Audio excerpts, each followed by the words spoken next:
Você sabe como funciona a estrutura de governança do setor elétrico brasileiro?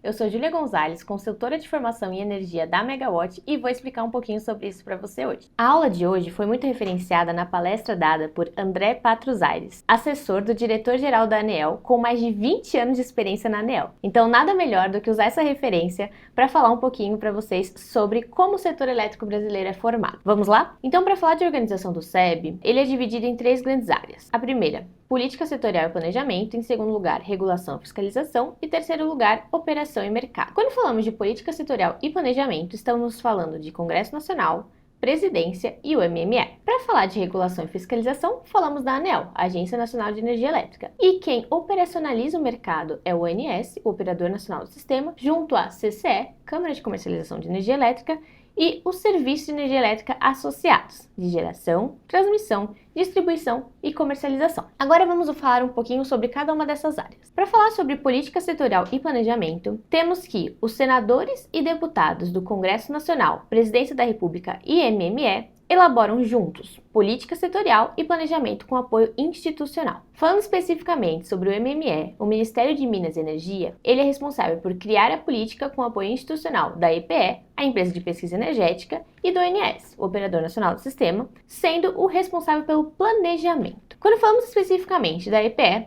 ela é responsável pela pesquisa e planejamento, como eu mencionei, da expansão do Parque Nacional de Geração e Transmissão. A EPE não é agente do setor elétrico, ou seja, não é fiscalizado pela ANEEL. Já o ONS, enquanto um operador nacional do sistema, recomenda ao MME as ampliações das instalações de transmissão. E ele sim é um agente setorial, ou seja, é fiscalizado pela ANEEL. Então, falando sobre regulação e fiscalização, vamos falar sobre a ANEEL, que é a Agência Nacional de Energia Elétrica, responsável por implementar as políticas realizadas, fiscalizando e regulando os agentes do setor elétrico. Vamos falar um pouquinho mais sobre a ANEEL. Quais são as suas responsabilidades? Ela tem a responsabilidade de realizar o cálculo e revisão das tarifas de distribuição e transmissão, a definição das condições gerais de contratação de instalações de transporte e distribuição, a promoção dos leilões de geração e transmissão, seguindo determinações do MME, a gestão de contratos de concessão ou permissão de serviços públicos de energia elétrica, a emissão e fiscalização das autorizações, a definição das regras de participação no mercado de curto prazo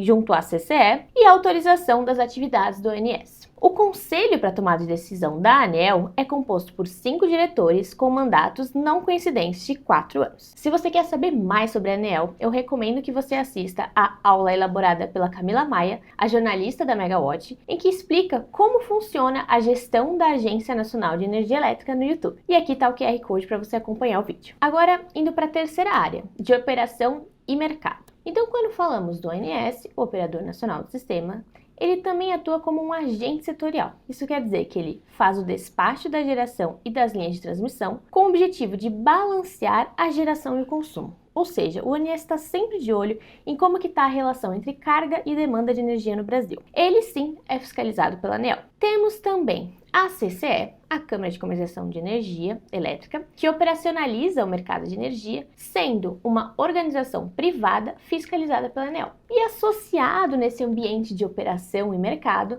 nós temos os serviços de energia elétrica, que são realizados por alguns agentes setoriais, como os geradores, que são responsáveis, portanto, por gerar o produto de energia elétrica, as transmissoras, que são responsáveis por transmitir a energia, as distribuidoras, que também transmitem essa energia, porém com uma tensão mais baixa para entregar ao usuário, e as comercializadoras, que elaboram contratos permitindo as relações entre geradores, distribuidoras e consumidores livres. Nessa palestra do André Patros, ele deixou muito claro a necessidade de, quando a gente fala de regulação, haver um tripé muito bem equilibrado entre técnica, economia e direito do ponto de vista da legalidade. Ou seja, todos esses componentes são essenciais, não sendo possível formular uma regulação que não se preocupe igualmente com as 3 categorias. Agora vamos falar um pouquinho mais sobre, no ponto de vista da organização institucional do SEB, falar um pouco mais sobre os conselhos associados. Quais são os conselhos coordenados pelo MME, especificamente, o Ministério de Minas e Energia? Então, lembrando aquilo que a gente comentou, o MME cria a política com o apoio institucional da EPE e do ONS, sendo responsável pelo planejamento. Então, quais são os conselhos associados? O CNPE e o CMSE, sendo o CNPE o Conselho Nacional de Política Energética e o CMSE, o Comitê de Monitoramento do Setor Elétrico. Quando falamos do CNPE, ele é composto por ministros, presidentes de agências reguladoras e outros funcionários de alto escalão do governo. Ele propõe também o critério de confiabilidade da oferta de geração. Quando a gente fala de confiabilidade é para que a gente evite que haja alguma falta de energia, como por exemplo um risco de racionamento de energia no país. Ele aprova também o leilão de determinados projetos de energia que eventualmente podem não ser competitivos em termos econômicos, porém são considerados estratégicos para o país. Agora falando sobre o CMSE, o Comitê de Monitoramento do Setor Elétrico. Ele é composto por representantes da ANEEL, ONS, EPE, entre outros, com o objetivo de monitorar a confiabilidade do fornecimento de energia a curto prazo e antecipar quaisquer problemas de fornecimento. Ele modifica instruções de despacho emitidas de acordo com os procedimentos de otimização do ONS. Os encontros do CMSE ocorrem mensalmente, com suas atas sendo disponibilizadas ao público no site do MME. Aqui tem uma imagem bastante interessante que resume tudo isso que eu falei para vocês em exemplos das atuações das instituições. Então, quando a gente olha o CNPE, o Conselho Nacional de Pesquisa Energética, ele elabora políticas para a expansão da matriz energética. A ANEEL desenvolve e publica edital do leilão. O ONS é responsável pelo planejamento da operação. A CCE operacionaliza também o leilão. Os agentes, aqueles comercializadores, transmissores e distribuidores, quando ocorre o vencimento do leilão, se tornam agentes da CCE para comercializar a energia. O CMSE monitora as condições de atendimento e confiabilidade do SIM. A EPE realiza os estudos para viabilizar a expansão do sistema. E o MME é responsável por diretrizes e sistemática para licitação.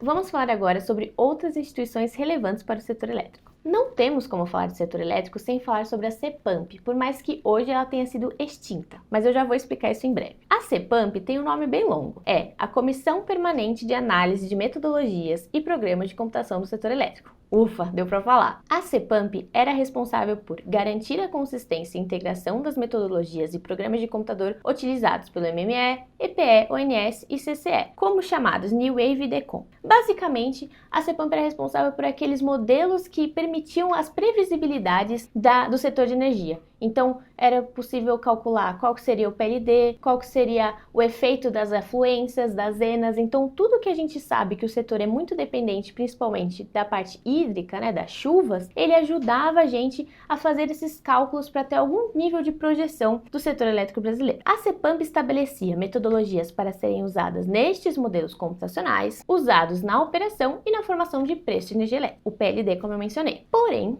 como eu havia mencionado, ela foi extinta em 1º de agosto de 2024 pela resolução número 1 de 2024 da CNPE. Por que a CNPE teve essa decisão? Para aprimorar a governança da formação de preços por modelos, devolvendo importantes competências relacionadas ao tema para a ANEEL, com o objetivo de trazer mais agilidade, transparência e eficiência e permitir a ampla participação dos agentes de sociedade. A CEPAMP foi substituída pelo Comitê Técnico IPMO-PLD, que é uma comissão deliberativa de coordenação técnica, criada em 2020, dividida entre ONS e CCE. A ANEEL passou então a instituir, organizar e supervisionar o Comitê de Governança Específica para avaliação dos aprimoramentos. E assim começaram a ser divididas as consultas entre CMSE e EPE, sendo que o CMSE pode fazer aprovações de mudanças de decisões sobre o nível de aversão ao risco dos modelos computacionais, enquanto a EPE pode realizar consultas, mas não aprovações. Então a EPE não tem poder de decisão, mas ela pode realizar consultas sobre temas relacionados ao planejamento da expansão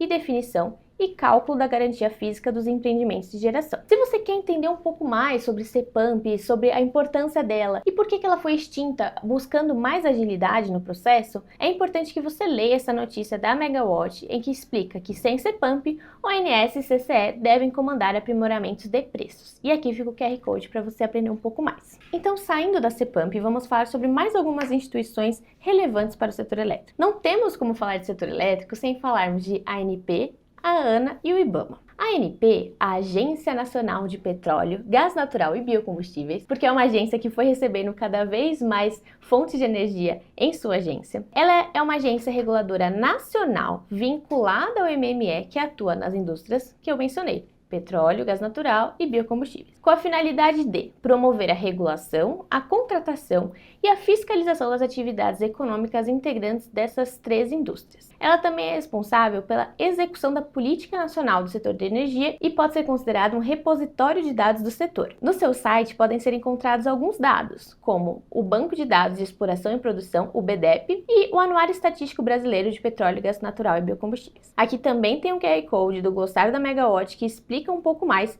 sobre a ANP. Um outro nome muito importante é a ANA. Por quê? Porque a ANA, por ser a Agência Nacional de Águas, é muito relacionada às hidrelétricas, tão importantes para o nosso setor. Então, a finalidade da ANA é regular o uso da água em lagos e rios sob controle federal, com os objetivos de garantir o adequado suprimento de água, em questões de qualidade e quantidade de água, para os seus múltiplos usos, como no nosso caso, as hidrelétricas. Ela também é responsável por implementar o Sistema Nacional de Monitoramento de Recursos Hídricos, que é um conjunto de mecanismos legais e administrativos que visam o planejamento racional do uso de água. E, por fim, temos o IBAMA, o Instituto Brasileiro do Meio Ambiente e dos Recursos Naturais Renováveis. Por que o IBAMA é importante? Porque ele provê licenciamento prévia, de instalação e de operação para qualquer atividade poluidora, como pode ser definida alguma atividade do setor elétrico brasileiro. Então, o IBAMA é uma instituição vinculada ao MMA, o Ministério do Meio Ambiente, tendo como responsabilidades o monitoramento e controle ambiental nos níveis nacional e regional e, como eu mencionei, o licenciamento ambiental de qualquer atividade potencialmente poluidora, como é o caso dos projetos de infraestrutura de energia. Eu sei que esse módulo de hoje ele é bastante teórico, mas ele é muito importante para a gente entender como o setor funciona. E por que é importante a gente entender como o setor funciona? Porque, além dele ser super importante para nós que trabalhamos e estudamos o setor de energia, ele tem tido muitas discussões recentes sobre a possibilidade de reforma do setor elétrico brasileiro. Então aqui eu trago algumas notícias que mencionam essa reforma que a gente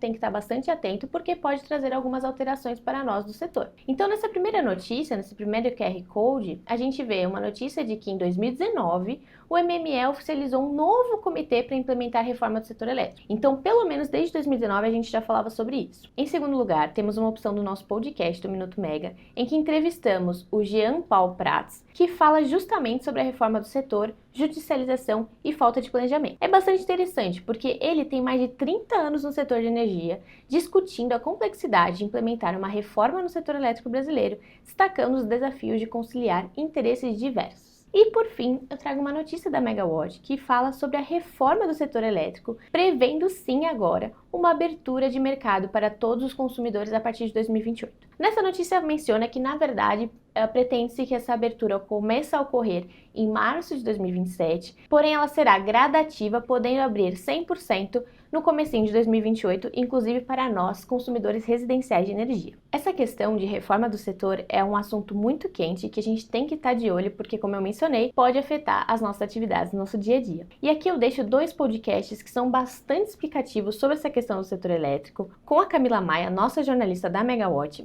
que ela traz no primeiro sobre a nova reforma do setor elétrico e o que está no projeto do governo, e em segundo lugar aqui embaixo a gente mostra sobre os bastidores da reforma do setor e as incertezas sobre curtailment. É muito legal escutar esses podcasts porque eles explicam como essas reformas estão sendo projetadas. É mencionado inclusive sobre os descontos possíveis para pessoas que estão associadas ao CAD único, que tem um desconto na sua tarifa de energia dependendo do seu limite de consumo.